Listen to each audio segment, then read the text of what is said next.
नमस्कार मित्रांनो, तुम्ही पाहत आहात आपला आवडता यूट्यूब चॅनल उत्तम साहित्य.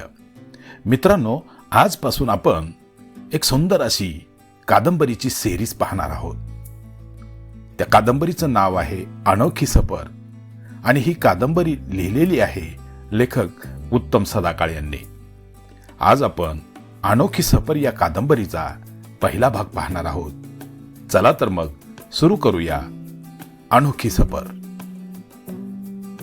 ए आई, कधी जाणार ग आपण मावशीकडे? शाळांना सुट्ट्या लागून आठवडा होत आलाय. माझी बाकीची दोस्त मंडळी हॉलिडे ट्रिपला गेली सुद्धा आणि मीच घरकोंबड्यासारखा घरात बसलोय. एकतर मावशीकडे जायचे म्हणून सुट्टीतल्या एकाही शिबिरात मी प्रवेश घेतला नाही आणि तुम्हीही मावशीकडे जायचे नाव घेईनात. घरात बसून बसून मला नुसता वैताग आलाय. रोजच तो टीव्ही, तो कॉम्प्युटर, अगदी कंटाळलोय बुवा मी.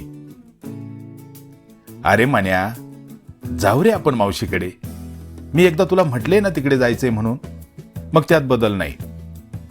अरे तुझ्या बाबांच्या रजांचा प्रश्न होता म्हणून थांबलोय आपण, पण आता तो प्रश्न सुटलाय. तुझ्या बाबांना चांगली 15 दिवसांची रजा मिळालीये आणि तुझ्या उषा मावशीचाही रात्रीच फोन आला होता. कधी येताय असं तीही विचारित होती. आपण तिच्याकडे परवा निघणार आहोत. तेव्हा आता तुमच्या बॅगा भरायला सुरुवात करा. आठवणीने तुमच्या सगळ्या चीज वस्तू बरोबर घ्या. परत तिथं गेल्यावर भुनभुन नको, ते देवगाव आहे म्हटलं. मन्या आणि त्याची आई निशा दोघांचा हा संवाद घरामध्ये रंगला होता. मन्या आपल्या या गोष्टीचा नायक. त्याचे खरे नाव मनीष, पण सगळेच त्याला मन्या म्हणायचे. हा मन्या मुलखाचा चौकस आणि उत्साही सुद्धा.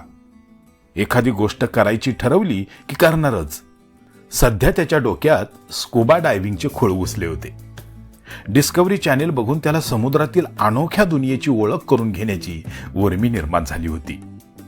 दिवस रात्र त्याच्या डोक्यात नुसता समुद्र गरजत असायचा.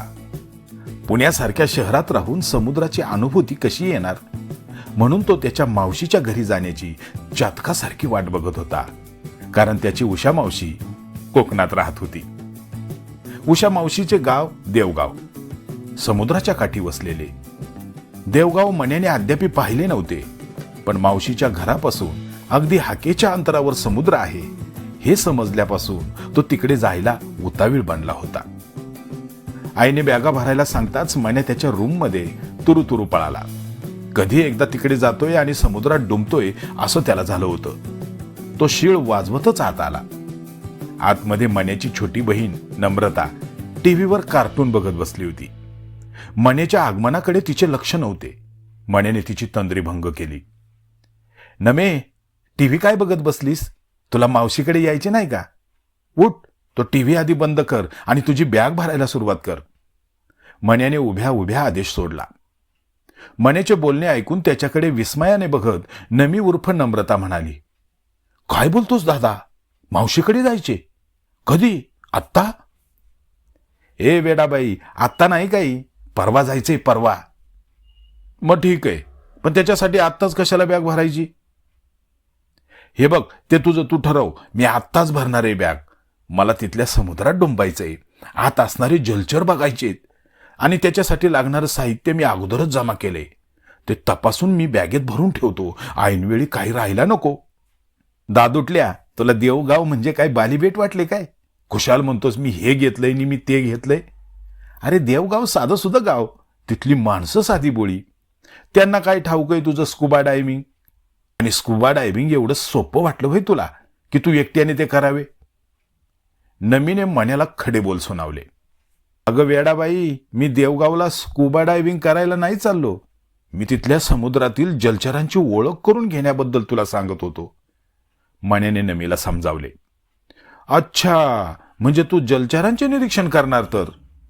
अरे पण त्यासाठी समुद्रात उतरावे लागेल हे तर ठाऊक आहे ना तुला? की तुला ते संभाजी उद्यानातले मसाले वाटले भेळपुरी खात त्यातील माशांचे निरीक्षण करायला? नमीने पुन्हा एकदा मन्याची फिरकी घेतली. नमिटले, तुला मी काय मूर्ख वाटलो काय ग? मगाचपासून तू माझ्या चुका काढून राहिलीयस.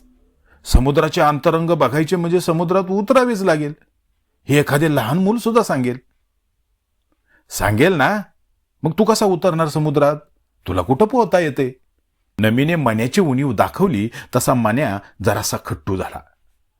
मण्याला खरोखर पोहता येत नव्हते. स्विमिंग टँकवर जाऊनही त्याला पोहण्याचे कसब काही केल्या प्राप्त झाले नव्हते. पण तरी त्याला पाण्याची ओढ गप्प बसू देत नव्हती. नमीकडे न बघता मण्याने त्याची बॅग भरायला सुरुवात केली. त्याचा मगाशी उतू जाणारा उत्साह आता थोडा कमी झाल्यासारखा वाटत होता. नमी तिच्या कार्टून फिल्ममधील बेंटेनमध्ये रंगून गेली होती. तिला आवरावर करण्याची एवढ्यात काही घाई नव्हती.